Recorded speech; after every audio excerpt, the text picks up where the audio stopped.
talking with Rutherford County newsmakers about what matters most to you. Now, your host, Scott Walker. This morning we have on the air with us from Murfreesboro Fire and Rescue, Fire Chief Mark McCluskey. So how's everything going? Oh, well, everything's moving right along great right now. What are some of the big things happening right now in Murfreesboro as far as fire and rescue? Well, right now we're in the middle of our budget for the upcoming year, but we're working on that. That's a big thing to us, our CIP, working on it. We're moving forward with our medical program. We're trying to get some more paramedics back in school, which that's been a big help with our medical response.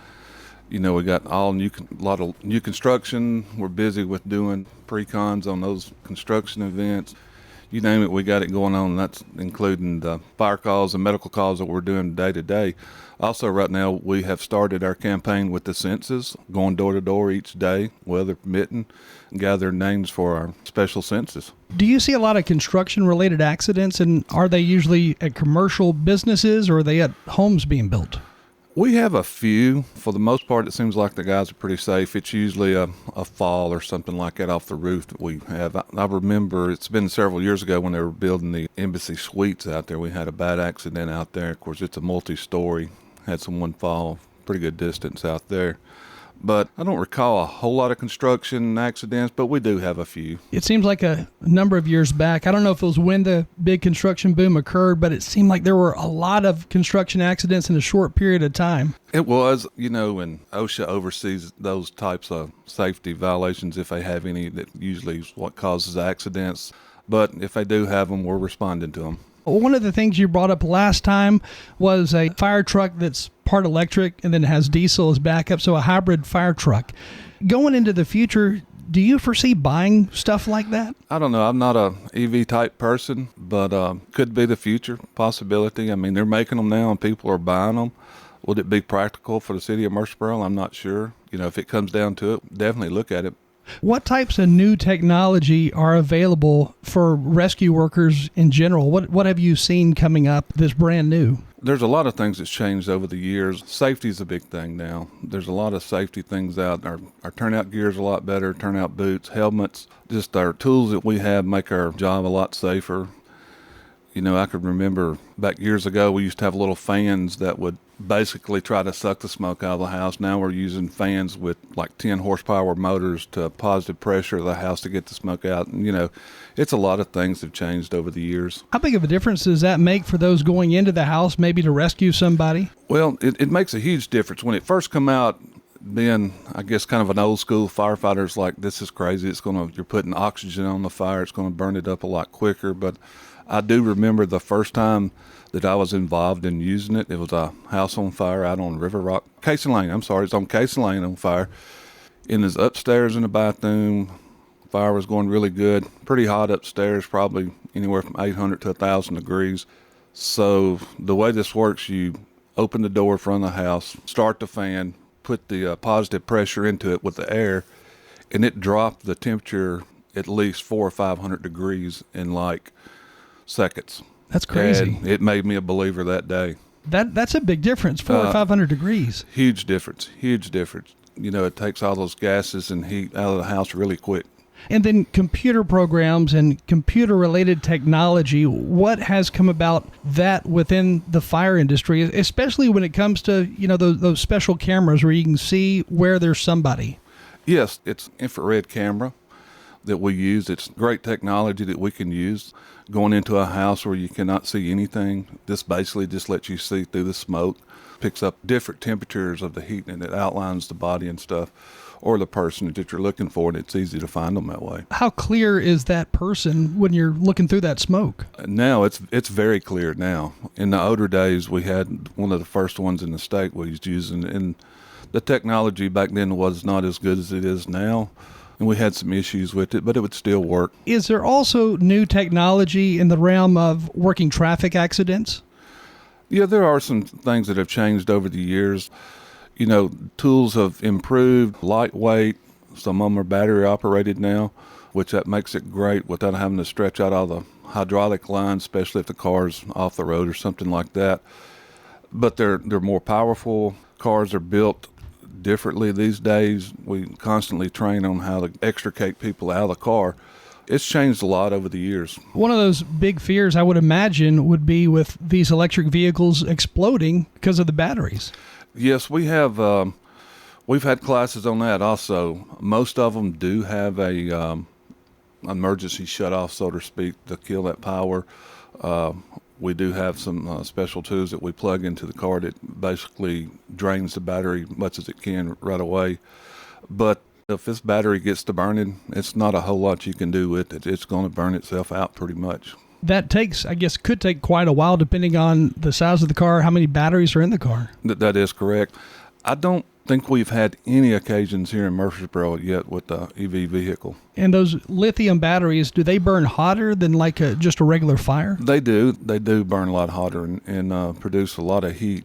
So far, nothing yet. Nothing yet. That's good. We've had a few in accidents, but nothing major yet with them. I've seen those videos where they explode, and it's a pretty big explosion. It is. It can be. Yeah. And speaking of special tools, now in the fire industry, they're making tools to fight those type of vehicle fires. So does it take a different type of fire retardant to spray on there? No, you use water. You possibly could use some foam to help, but the tools that I've seen so far, the newer technology is something that goes up under the car and pierces the battery and actually puts the water inside of the battery. I wouldn't even think of that. Of course, I'm not in that line of work, but Correct. That's a interesting idea. It is.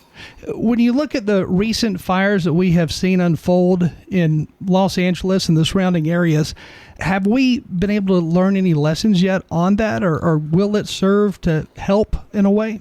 Any big major disaster fire like that, you learn from it.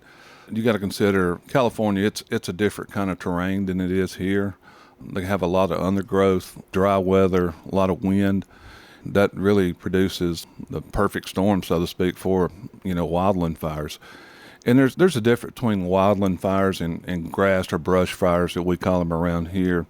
Wildland fires with the winds blowing, they have been clocked, running 30 or 40 mile an hour across the land.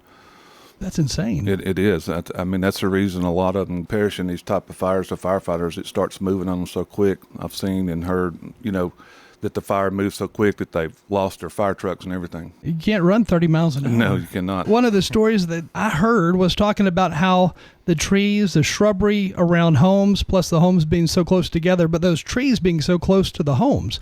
And I never really thought about that. But I guess if you're building a house or planning landscaping, maybe you should take that into consideration. Yeah, it would be. I think in California now, in a lot of areas, they don't allow vegetation around the house.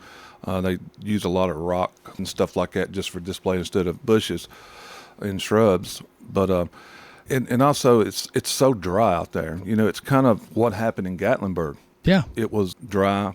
However it started, it was hard to pinpoint how it actually started, but there was, I think, some controlled burns going on in the area. But those winds got up, and when the winds got up, it was out of control. Is that something to fear here locally, or do we just not have those dry conditions, or maybe we do during the summertime? Around here, it is more so out in the county. Here in the city, we're so populated, the vegetation is cut off. We don't have a lot of, now we still do have some fields which we've had, like good examples out on Veterans Parkway. There's still a lot of open land out there. I think we had a wheat field a few years ago catch on fire, but it didn't endanger any structures. Normally, if we have any kind of like grass fires around here, it'll burn up to the house, and they don't have enough fuel to actually get the house burning. Of course, if it's brick, it helps a lot too. We've had some vinyl siding melted off before due to grass fires. What would you say is the best material for that facade of the house? I mean, is there something we can, if you're about to build, is there something you can choose that's better than other things? Well, everybody likes to go with mulch. Of course, mulch is wood, and wood burns. Some type of like a rock or something of that nature. And then the brick versus vinyl versus wood. I mean, I'm seeing some houses now being made out of concrete, which is another new material people are using in houses. But what's the best? Well, any kind of solid like brick or rock is going to be your best thing. It's not combustible, so to speak. But you have to still watch that because it'll have wood in behind it. Yeah. So it just depends on how long the fire would burn for it to get to that wood behind the brick. I've never asked, but stuff like sheetrock and the actual insulation that's used in the walls of traditional homes, is that flammable? Actually, no. The codes now require that. There is some insulation that's still in some older houses. It's called a cellulose. It's not really flammable, but what will happen if a spark or something or heat gets into that cellulose insulation, it will sit there and basically just smolder. It won't really break out into flames. And what's bad about it is a welder may be over here fixing a plumbing pipe or something, and it gets in that cellulose. It may travel all the way to the end of the house till it hits something solid, a stud in the wall or something, and it will sit there till it catches that on fire. Now, sheetrock, no, it's not really flammable. And when I say that, to a certain temperature, everything's flammable, but sheetrock, you're not ever going to get to the temperature in a house fire to burn it. And actually, sheetrock is used for firewalls. Oh, okay. So that smoldering, or what could actually turn into smoldering insulation there, could it literally burn for days or smolder for days before it hits a wooden beam or something? It can. It will travel in that insulation till it meets resistance, and it's usually a piece of wood, and it can sit there. Now, a lot of times they burn themselves out, but a lot of times they catch it on the house on fire. And I've been to several of these incidents over the years. You will go up into the attic and find where the source may have come from, and basically you have to remove all the insulation in the house to make sure it's all out. That's a big job. It is. Again, Murfreesboro Fire Chief Mark McCleskey on air with us today. So when you look at, I guess, different trends and whatnot in building, well, I know a couple of years ago, it seems like there was a push for sprinkler systems in all new construction of homes and businesses. Didn't really catch on, but is that something you're still hearing about? Some cities will require sprinklers. The closest one around here, Eagleville, has an ordinance in place. If you build a new home in Eagleville city limits, you have to have a sprinkler system in it. That was a big political battle up on the Hill. Of course, firefighters wanted it, saves lives. Insurance companies didn't want it because it creates a lot of water damage claims to houses. So some cities have adopted it, but around here we still have fire codes.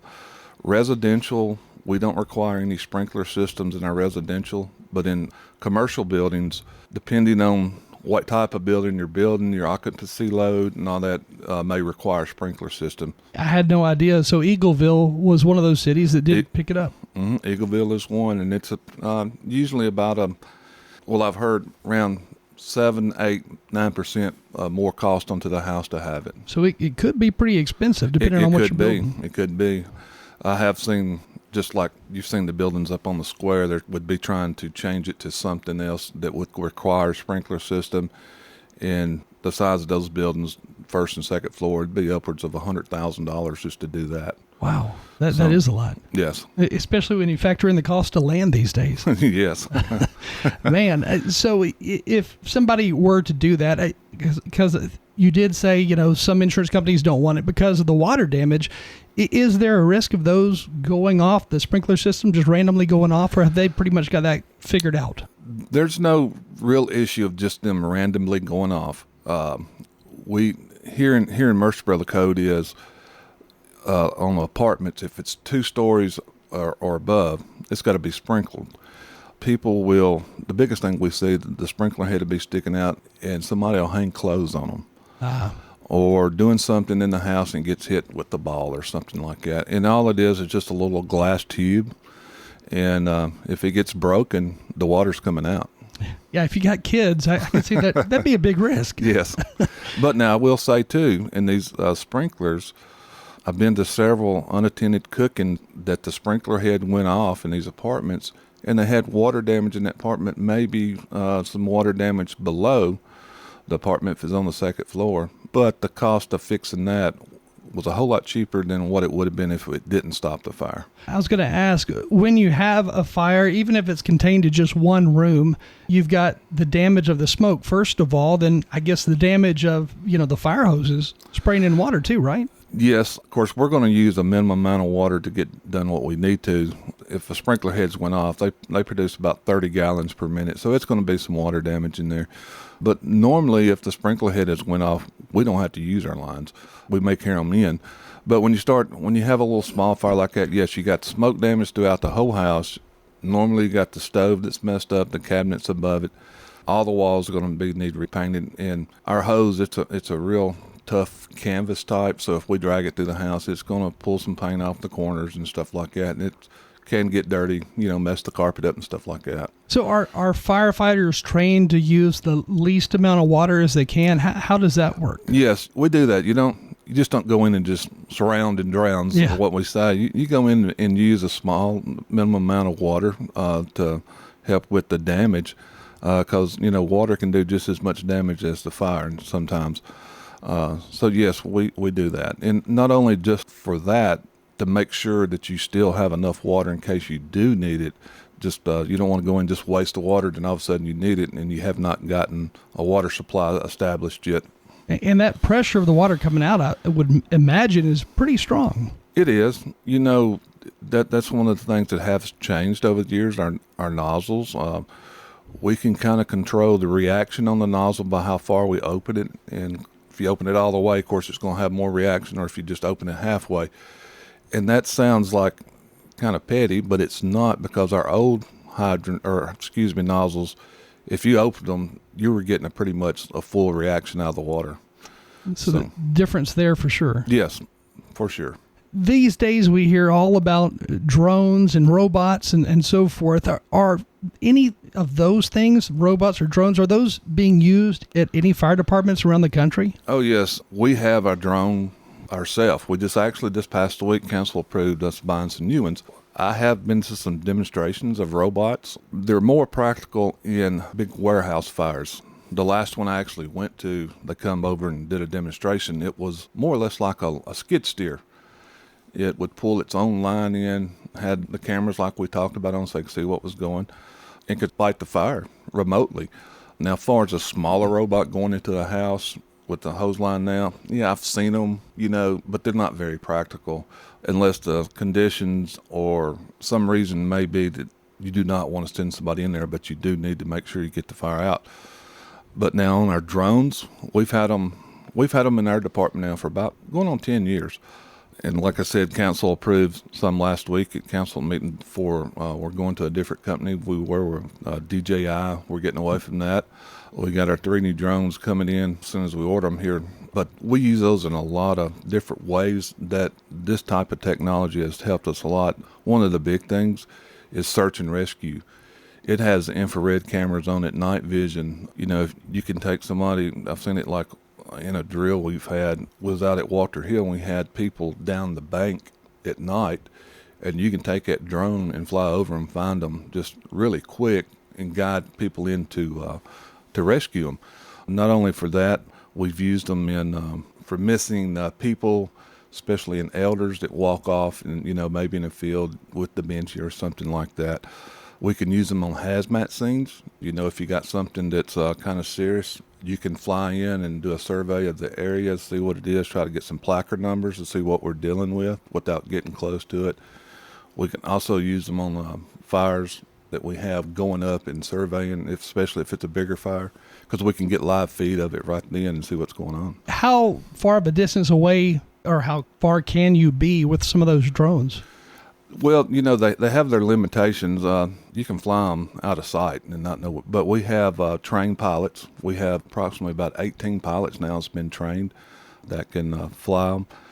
But the drones that we are getting, they have basically like collision control on them. If you fly up on a building, it will not let you hit it. It will rise up and go over it or whatever. And the technology with those, you can set the boundaries of what you want to do and the height you want to fly. And they're really safe. Search and rescue, that's a pretty big category that you guys cover, because I guess you could be called in by police or one of the local agencies for Yes, that. It is, and we have done that before. And the police department has their own drones, I think, also. Search and rescue, we're more set up to do it than what they use theirs for. But yes, with the technology of the cameras and the infrared, to be able to seek the heat, you can go up over few acres in just a matter of seconds tell if someone's laying out in the field or something. And then with water rescues, are you able to, the infrared camera, is that able to pick up a certain depth as well? No, it's not really. meant to go underwater. Well, I mean, above ground, looking down at the water, is that? Yes, I mean, to a certain extent, as long as it can pick up the heat difference in the body and the water. Normally, if somebody is overturned in their kayak or something, they've made it to the bank or they're out in the water on a rock or something like that. Very easy to spot in the darkness of night. Have those numbers of the water rescues, have those grown over the years? They have. As you know, kayaking has become very popular. We do have a few of those each year whenever the weather gets right.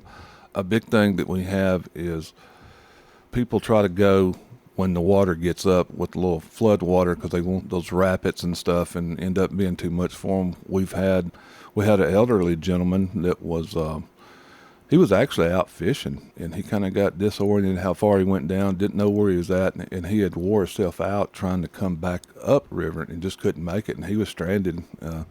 We got him. We've had some.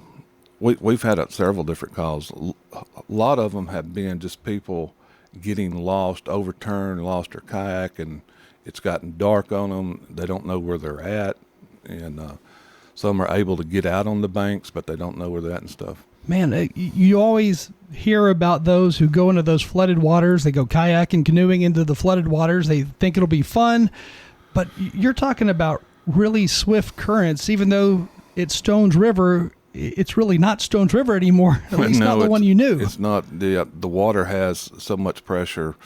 Just it moving a mile or two an hour down the stream puts, several pounds of pressure on your body. That's a lot of weight. And then you factor in the depth of it, then who knows what's under the water, rocks, yes. trees, everything. Yes. That was when I did my swift water training back some years ago. We were at the Coy River having a jump in it, and it was running, wide open, and took you a minute to get used to that. Then I forget the name of the other river we went to. It was swift, but it was shallow. And we had to go down a rapid on not just freelancing out, just in your wetsuit and in your life jacket. And that was my biggest fear, what's going to get me under this water. But luckily nothing did. So now the Coy River in East Tennessee, that's one a lot of people have been whitewater rafting on. But the way it looks, from the surface, that's what it looks like when it floods here. Yes, it does. It's not a lot of difference. It's not. I guess the only difference would be the depth. Ours would be deeper because of the flood. Well, it actually kind of depends on where you're at the Coy, and it can be deep up there, and there's some spots here that are deep, but when it's all full moving, it's pretty scary. Yes. I don't think I'd want to go kayaking in the flooded river. No, and the thing about it, when people go when it's flooding, there's a lot of debris in the water. That's different than the Coy. The Coy is a controlled environment. They flood it every day to generate the power, so you're not having to worry about a tree floating, fence, barbed wire, stuff like that in the water. Yeah, that makes it even scarier for sure. Yes, for sure. Mark McCluskey with us today from Murfreesboro Fire and Rescue. We're going to take a short break, and then we will be right back. Hi, this is Amanda from Animal City. Come do business with my family. You'll find us at 919 Northwest Broad Street right here in Murfreesboro. As your local pet store, we're here to build relationships. That's just one of the reasons that we've been a staple of the Murfreesboro community for more than 34 years. Come see why Animal City is the trusted choice for pet owners all across town. Visit us today at 919 Northwest Broad Street in Murfreesboro. You can also find us on Instagram at Animal City TN. This is Peter Demas inviting you to enjoy a meal with our family at Demas's Restaurant. With cold and flu season here, nothing helps my family more than having the Demas's baked chicken and rice soup. It was a soup that was created by my grandmother, and we not only sell it by the cup, but we also sell it by the quart, by the half gallon, and by the gallon. So stop by anytime today and bring soup to your family that may be sick, or a friend that's sick, or just to enjoy it just because it tastes so good. Demas's Restaurant. We're at Adams Place talking with John Hood. What advice do you have for someone considering a move? Well, I would encourage them to check out Adams Place. Come and personally see the facilities, talk to the personnel, and get a true feel of Adams Place. I'm Terry Deal, Rutherford County's premier retirement community with all 5 levels of care. Call me for more information about Adams Place, located at 1927 Memorial Boulevard, across from Walmart. In today's changing world, you need a financial planner that you're comfortable with. Rely on the bonds that you've built with trusted friends at Old National Bank on Dr. Martin Luther King Jr. Boulevard here in the borough.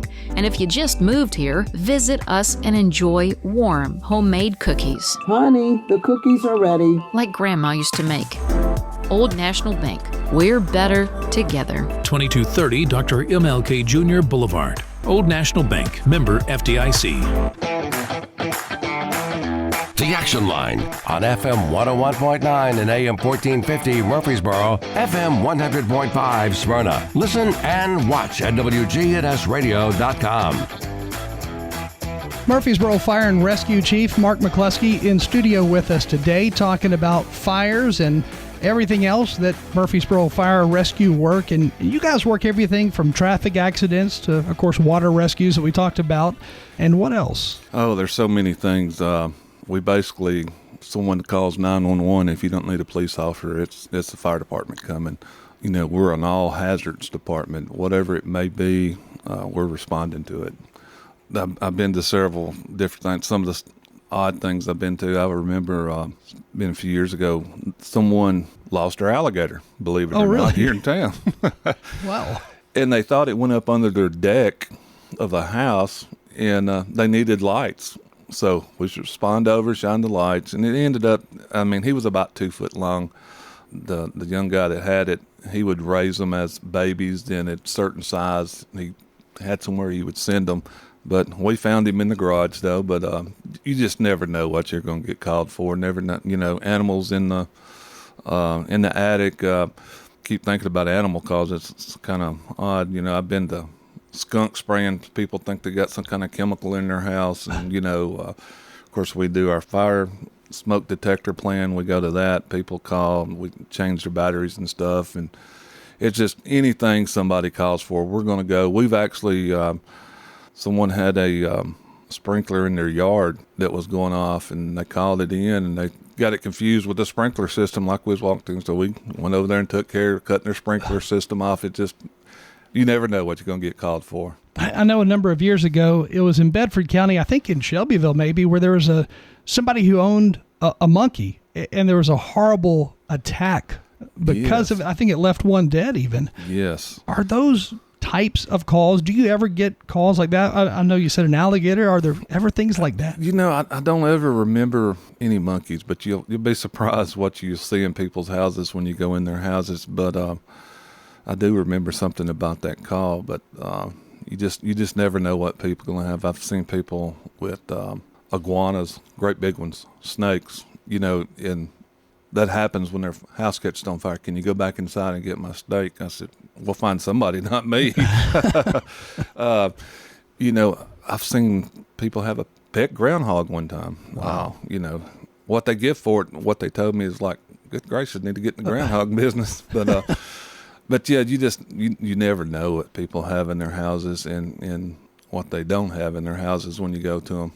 When you file reports and investigate the different fires and everything, are you required to report, okay, this person had a bear in their house? Are you required to report those things? That's a good question. I don't know that we're required on particular animals and stuff, but I'm sure if we went to somebody's house and they had some exotic animals that was kind of dangerous, somebody would probably be saying something, because some of those are, I don't think you're supposed to have. But well, when you talked about that alligator getting loose, it made me think, well, what if the next door neighbor has small kids out playing? It could be bad. Exactly. And, you know, this young man, he was set up to do what he needed to do. Just that was a accident that got away from him. I think it was actually getting him ready to ship him off to wherever he was sending him. I mean, he has an alligator, but I don't think he was much danger. It was 2 foot long, and he was getting rid of him. But yeah, it was some of the odd calls I've been on. You just never know. I know just outside of Nashville, there's, I believe, a elephant sanctuary of some sort where they help elephants who are injured, or I guess who are retired from the circus. I don't know what. But we don't have anything like that I know of here. Not that I know of. If we did, that'd probably would have been a call that you would have been on by now. I would think so. Probably so. Now, when we look at the future of Murfreesboro as it continues to grow, because I know Rutherford County as a whole is supposed to reach around 700,000 residents in the next 25 or so years. I don't know what specific in Murfreesboro we're going to see for the population, but are we prepared for that growth? Well, not for 700,000 right now, but as the city grows, we grow with it. You know, we're not just going to grow all at once. And in the city council and the administration of City Hall, they do a good job trying to look into the future to see what we need instead of waiting until we get it, then try to provide for it. I know a new impact fee was put into place in 2023. I think this is the second year for it to actually go up another number. And is that something that you have seen the positive benefits of yet? I've seen some of the figures or heard them at council, and it's got to help. Yeah, I mean, growth costs a lot of money. The infrastructure for it and providing the services that we provide, the city, you know, police and fire, sanitation, the parks, everything that's provided, it costs more money to do it. So we have to have the money to operate. But like I said, the council's done a great job. Our taxes are lower than a lot of people's here across the state of Tennessee. I think one of the things about that impact fee, the funds, if somebody was building a new building, let's say in Blackman, then the funds generated from that would stay in the Blackman area somehow. I don't know if that's the case with the different departments. Yeah, I'm not sure exactly how that works. I know in the city, you know, all taxes we don't have a tax of any type that's designated to the fire department. Whatever we take, you get every bit of that. We all the tax revenue is put in basically into one pool, then we manage it from that way. I know, going back to Los Angeles and the fires there, I know one of the things they talked about was, should they have had more fire stations in the localized area of some of these neighborhoods? And I don't know if fire departments have begun talks of having maybe smaller fire departments within more neighborhoods, or if that's something that has even come up yet. Well, you know, on the last show we talked about our ISO rate and stuff. We have a radius that we got to keep around our fire stations. And like I said, out in California, their demographics and everything is so much different out there. They may require more per square mile or something. But here in Murfreesboro, we're always watching that to keep that response time down. So, of course, we don't have the population that L.A. has, thankfully. Yeah, and the thing about the L.A. fires, or out in California, that type of fire, it didn't really matter how many trucks you had. It was very overwhelming. You know, the water system is unable to supply what was needed. You know, we have a great water system here in town, but if we go into one area of downtown and open every hydrant, it's probably not going to supply it very well, because you don't think of using every hydrant at one time. Maybe 2 at a time, the most, maybe 4 at a time, and our system is well able to take care of that. But the amount of water they were trying to get through their system, it just wasn't there. It was just massive. Yes. Thankfully, we don't have that issue here, but, you know, something else I heard about was private firefighters, which I never heard of until these recent fires. Yes, a private fire service. To give you an example, around here, Laverne used to be a private company. Now the city runs them. Another one I can think about, Lynchburg, the Jack Daniels distillery. They have their own private fire service within the Jack Daniels area. That is popular in some places. Like what can happen is, like, say, a gated community. If it's big enough and they have enough funds, they can build their own private fire service that protects their gated area. Wow. I don't see that happening here, but I could see some of those multimillionaires in California having that. I'd say their HOA fees are kind of high. They would have to be. I mean, you're talking about a lot of money to fund a fire department. Yes, quite a bit. Yeah, I mean, other than like a big company like Jack Daniels, we don't have anything remotely close to that, do we here? No, nothing. You know, you got some of your big places like Nissan or even Amazon out here. Of course, we provide adequate service for Amazon, Nissans in Smyrna, but it wouldn't be practical for them. Yeah, just not big enough yet. Yeah. Now I do know that Nissan has a little fire brigade within inside the plant that responds to injuries, or if they have a small fire or something like that they can take care of. But as far as a large fire, no. And here, the airport in Murfreesboro, they don't have their own airport. You guys respond for that. That is correct.